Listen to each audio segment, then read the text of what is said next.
Ever had that moment where you just snap? You fire off an angry email or bite a coworker's head off and immediately think to yourself, who was that? We like to imagine we're in the driver's seat, logically planning the course of our lives. But in reality, we are inherently irrational creatures. Deep-seated emotions are constantly steering our decisions from behind the scenes.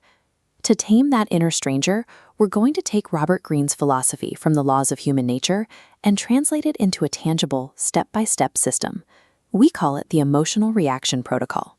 Before we begin, grab a journal and a pen and pull up a recent memory of a time you completely overreacted. Establishing this physical system is how you stop being a helpless passenger to your moods and start taking deliberate control of how you respond to the world. Step 1 is the inward audit. We need to document your default baseline when you operate under stress. Think about your patterns. Do you withdraw and sulk? Do you try to bully and control others? Or do you immediately seek out validation to soothe insecurities? As you write these down, your brain is going to set a trap. Your ego will try to step in and justify actions. It wants to blame the situation or the other person to maintain a comfortable illusion about yourself. You have to push past that reflex. If making this list feels comfortable and safe, you aren't digging deep enough, and your ego is still running the show. Your emotional self thrives in the dark. Shining a light on it with raw, objective self-awareness is the only way to strip away its power over you. Look at that recent memory. On the left, write down the exact thing that set you off, the petty trigger. On the right, write down what was actually happening beneath the surface.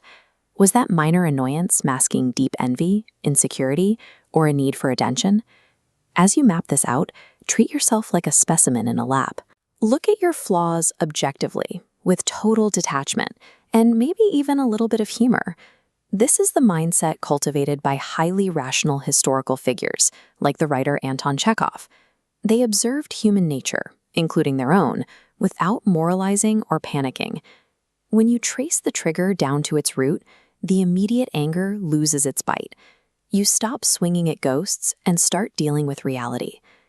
Step 3 introduces a new golden rule for your daily life, the 24-hour buffer. When an interaction triggers you, you must physically remove yourself from the pressure to respond. Go ahead and type out that angry email, write the scathing text, but instead of sending it, save it as a draft and walk away. This works because immediate emotion narrows your mind. It gives you tunnel vision on one aggressive, usually terrible idea. Time does the exact opposite. It widens your perspective to see a whole range of viable options. If you force yourself to sleep on it for a day or two, your rational mind will naturally boot up and offer you solutions you couldn't see in the heat of the moment. Time is your ultimate tactical filter. It catches the destructive initial impulse and lets you design a calculated, effective response. There's a misconception that being rational means acting like a cold, emotionless robot. That's entirely wrong. The goal is to balance and use that emotional energy. After your 24-hour buffer is up, look back at your journal. Take all that lingering frustration and intentionally steer it away from innocent bystanders. We're going to apply what Greene calls controlled aggression, aiming your energy directly at the actual problem by outworking a competitor, mastering a difficult new skill, or finally making a bold demand. Toxic anger is vague, thoughtless, and usually blows up in your face. Controlled aggression has a specific target and a highly productive purpose. Think of Winston Churchill. He didn't repress his intense, combative nature. He harnessed it, aiming all that relentless energy at a single monumental objective. By putting a leash on your anger, you transform your emotional volatility from your biggest liability into a massive engine for getting things done. Let's review the physical protocol. You've audited your stress baseline. You've mapped your petty triggers to their deep roots. You've instituted a strict time buffer, and you've channeled the remaining energy into controlled aggression. Nobody is born perfectly rational. Rationality is a muscle, and this rigorous step-by-step practice is exactly how you build it. Keep this journal right on your desk.